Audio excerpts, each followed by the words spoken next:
Hello there, everybody. So, a week ago, me and my dad drove from Illinois to Florida for like 19 hours straight. I mean, we didn't drive like a continuous 19 hours. I mean, we did have to stop to get gas, to pee, to eat. We didn't stop to sleep. We just switched drivers. So, like, I drove for like 5 or 6 hours, and my dad drove for like 7 or 8 hours, and I drove for a few hours, and then my dad drove for a few hours, and then we showed up here at like 6 o'clock in the morning. Oh, and so we caught up on some sleep for a little bit, and then the next day I had graduation, which was nice, I guess. I don't know. I have nothing to compare it to. I didn't exactly have a high school graduation ceremony thing. I mean, it was just kind of like, I'm done with stuff, with schoolwork stuff, I guess. I don't know. I didn't have the gown and cap and all that, so this was a first for me. So I don't know. I guess it was all right. I had to give a speech, which I made very short. I guess it was the shortest one they'd ever had of graduation speeches out of the 9 people now who have graduated. So I guess that was interesting or good, whatever. I don't know. I didn't necessarily like having to get up in front of people, but that's why I made it super short. I also put quite a bit of humor into it. A lot of people liked it, so it's all good, I guess. So, if you got to give it a speech, make it short and humorous, because people like that. It's good. So now that that's all over, I've had a lot of people asking me, what are you gonna do next? What's your goals now? And I figured I'd go ahead and address that here in this video, and that'd be the main thing I'd be talking about. So right now, my goal is to get my instrument rating and my commercial license. That's the 2 main things I'm focused on at the moment. And I'm going to be staying down here at the school in order to do that, because I don't actually have all of my credit hours just yet until I finish that. Also, I have one more class to finish up. Not through any fault of my own, but just because scheduling and stuff didn't work out to get all the classes in and everything. But it's all aviation related, so I'm perfectly fine with it. So you're probably wanting to know after that, what am I planning on doing? Well, after that, I'm planning on going home for a little while. I don't know exactly what the small details is of that, what I'll be doing, but I am going to be looking for a place to do my A&P, which that, for those of you who don't know, that stands for Airframe and Power Plant. And then for those of you who don't know what that is, that's just doing mechanical work with airplanes. Now, the reason I'm wanting to get that is because most missionary organizations require that you have your A&P license, so that way you can do work on your own airplane. And that's something that happens with airplanes a lot, is that they require quite a bit of maintenance.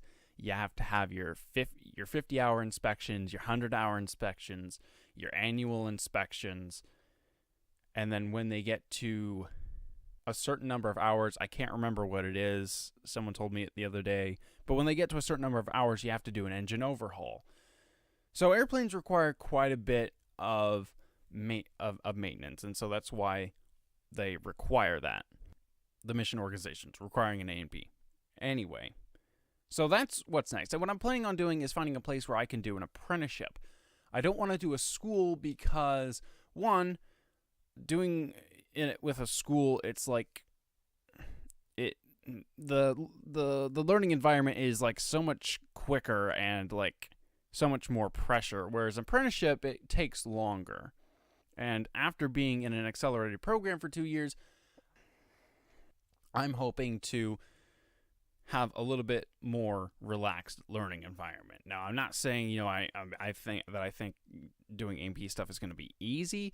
I just want the learning environment to have just, a little bit less pressure, to get things done in a certain time. Because when you do an apprenticeship, there isn't like it's not like, okay, I mean, there's a certain time frame. You got to get it done within this time frame. No, like there's a minimum of time, minimum amount of time required, but you can go over it. It doesn't really matter. The second thing is most A&P jobs things are free. You don't have to pay any money to do them usually, and then there is the chance to actually get paid. Usually it's not that much, but getting paid anything for an apprenticeship job is pretty good because you're getting free training, and then if you get paid, on top of that, you're getting something. So that's what I'm hoping to do. Now, there is a place down here in Florida which has associations with the college, and it could be a place for me to go and do. You get free training, they provide housing. All you really have to pay for is stuff like food, your car, gas, all that kind of stuff. That's the only things you have to pay for.